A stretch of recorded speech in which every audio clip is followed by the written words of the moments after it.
वलखेड येथील शेतकरी त्र्यंबक बळवंत शिंदे यांच्या मळ्यातील कळंबारी येथील शेतमजुराची लहान मुलगी बिबट्याच्या हल्ल्यात ठार झाली आहे। ज्ञानेश्वरी मोरे असे मृत बालिकेचं नाव असून या घटनेमुळे परिसरात एकच घबराट पसरली आहे। मिळालेल्या माहितीनुसार त्र्यंबक बळवंत शिंदे यांच्या मळ्यात शेतमजूर विलास गिरीधर मोरे कळंबारी पेठे कामाला होते। घरासमोरील शेड मध्ये राहत असलेल्या मजूर स्वयंपाक करीत असताना आई व शेजारीत बसलेली 2 वर्षांची त्यांची मुलगी ज्ञानेश्वरी मोरे ही बसली होती। दबा धरून बसलेल्या बिबट्याने अचानक ज्ञानेश्वरीवर झडप घातली। काही कळण्याच्या आतच बिबट्याने तिला जबड्यात पकडून शेतात पलायन केलंय। शेजारी व परिसरात असलेल्या नागरिकांनी आरडाओरड केली, मात्र बिबट्या बालिकेला घेऊन अंधाराच्या दिशेने पसार झाला।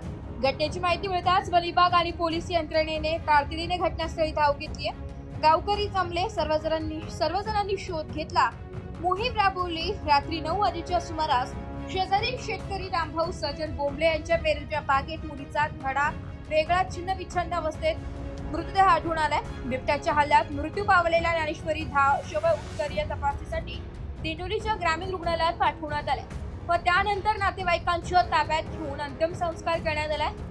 या घटनेचा वनक्षेत्र अधिकारी सुशांत पाटील, वनपाल भट्ट बागुल, वनरक्षक गोरख गांगोडे आदींनी घटनास्थळी भेट देऊन पंचनामा केलाय व ताबडतोब घटनास्थळी पिंजरा लावण्यात आलाय। या हृदयद्रावक घटनेने संपूर्ण गावात शोककळा पसरली आहे। बिबट्याच्या वाढत्या हालचालीमुळे वलखेड व परिसरातील नागरिकांमध्ये प्रचंड भीतीचे वातावरण निर्माण झालंय।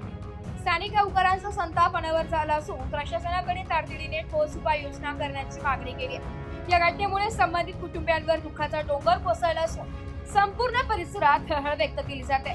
रघुनाथ पाटील यांनी याचा सखोल तपास होऊन यामध्ये बिबट्यांचा बंदोबस्त कायमस्वरूपी व्हायला पाहिजे असे सांगितले व विनायक शिंदे यांनी त्या कुटुंबियाला 25 लाखाची भरीव मदत करून त्यांना न्याय मिळाला पाहिजे अशी प्रतिक्रिया दिली आहे। रात्री वलखेड येथे एका चिमुरडीवर बिबट्याने हल्ला केला, त्याविषयी ग्रामस्थांच्या संतप्त अशा प्रतिक्रिया येत आहे।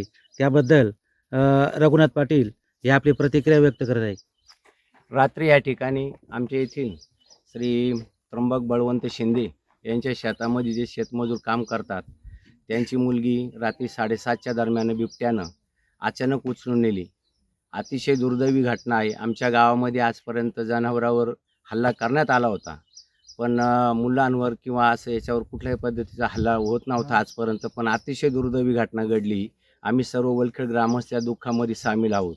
शासनानं या बाबतीमध्ये चांगल्या प्रकारे विचार करून त्याचा पाठपुरावा करून त्या कुटुंबाला अतिशय चांगल्या प्रकारे चांगली भरीव मदत द्यावी अशी मी सर्व ग्रामस्थांच्या वतीने विनंती करतो आणि याच्यावर शासनाने चांगल्या प्रकारे पाठपुरावा करून त्याची शहानिशा करून आणि भावी काळामध्ये असे हल्ले होणार नाही याची दखल घ्यावी अशी मी विनंती करतो। एस्पराटी न्यूज साठी तालुका प्रतिनिधी नारायण राजगुरू, वलखेड।